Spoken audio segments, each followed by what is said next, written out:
DCM DK Shivakumar ಆಗಿರುವಂತಹ ಮಹತ್ವಾಕಾಂಕ್ಷೆ ನಿಮಗೆಲ್ಲ ಗೊತ್ತೇ ಇದೆ. ಡಿಕೆ ಸೇನೆ ಒಂದು ರೆಡಿ ಆಗಿರೋದು ಬಹಳ ಹೊಸ ವಿಚಾರ.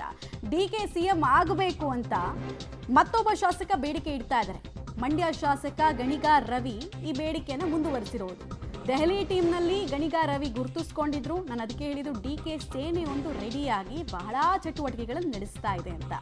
ಒಳ್ಳೆಯ ದಿನ ಬಂದೇ ಬರುತ್ತೆ ಅವರಿಗೆ. ತುಂಬ ಒಳ್ಳೆಯ ಮನಸ್ಸಿನ ವ್ಯಕ್ತಿ ಡಿಕೆ ಶಿವಕುಮಾರ್. ಹೀಗಾಗಿ ಅವರು ಸಿಎಂ ಆಗಬೇಕು ಅಂತ ನನ್ನ ಮನಸ್ಸು ಬಯಸ್ತಾ ಇದೆ. ಸಿಎಂ ಮತ್ತು ಡಿಸಿಎಂ ಇಬ್ಬರೂ ಕೂಡ ನಮ್ಮ ನಾಯಕರೇ. ಬಟ್ ನನಗೊಂದು ಫೇವರಿಸಮ್ ಅಂತಿದ್ರೆ ಅದು ಡಿಕೆ ಸಿಎಂ ಆಗಬೇಕು ಅಂತ ಅವರು ತಮ್ಮ ಮನದಾಳದ ಮಾತನ್ನ ವ್ಯಕ್ತಪಡಿಸಿದ್ದಾರೆ. ಹೀಗೆ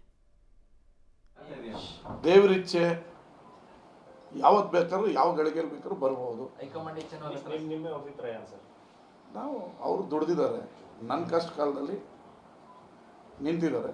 ಅವ್ರು ಸಿ ಎಂ ಆಗಬೇಕು ಅನ್ನೋದು ನನ್ನ ಮನದ ಹೃದಯದ ಭಾವನೆ. ನಾನು ಯಾವಾಗ ಬೇಕಾದ್ರೂ ಆಗ್ಬಹುದು. ಈಗ ಸಿದ್ದರಾಮಯ್ಯ ಸಾಹೇಬರು ಒಳ್ಳೆ ಕೆಲಸ ಮಾಡ್ತಾ ಇದ್ದಾರೆ, ಕೊಟ್ಟ ಮಾತಿನಂತೆ ನಡ್ಕೊಂಡಿದ್ದಾರೆ, ಗ್ಯಾರಂಟಿಗಳನ್ನೆಲ್ಲ ಜನ ಕೊಟ್ಟಿದ್ದಾರೆ. ಅವ್ರನ್ನ ತೆಗೆದು ನಾವು ಇನ್ನೊಬ್ರು ಮಾಡಿ ಅಂತ ಹೇಳ್ತಿಲ್ಲ. ಹೈಕಮಾಂಡ್ ಯಾವಾಗ ಬೇಕಾದ್ರೂ ಏನು ಬೇಕಾದ್ರೂ ನಿರ್ಧಾರ ಮಾಡ್ಬೋದು. ಇದು ನಮ್ಮ ಹೈಕಮಾಂಡ್ ಪಕ್ಷ. ಹೈಕಮಾಂಡ್ ಅವ್ರು ಏನು ನಿರ್ಧಾರ ಮಾಡ್ತಾರೋ ಅದಕ್ಕೆ ಎಲ್ಲರೂ ಬದ್ಧ. ಸಿದ್ದರಾಮಯ್ಯ ಸಾಹೇಬರು ಬದ್ಧ, ಡಿ ಕೆ ಶಿವಕುಮಾರ್ ಅವರು ಬದ್ಧ, ಸತೀಶ್ ಜಾರಕಿಹೊಳಿ ಅವರು ಬದ್ಧ.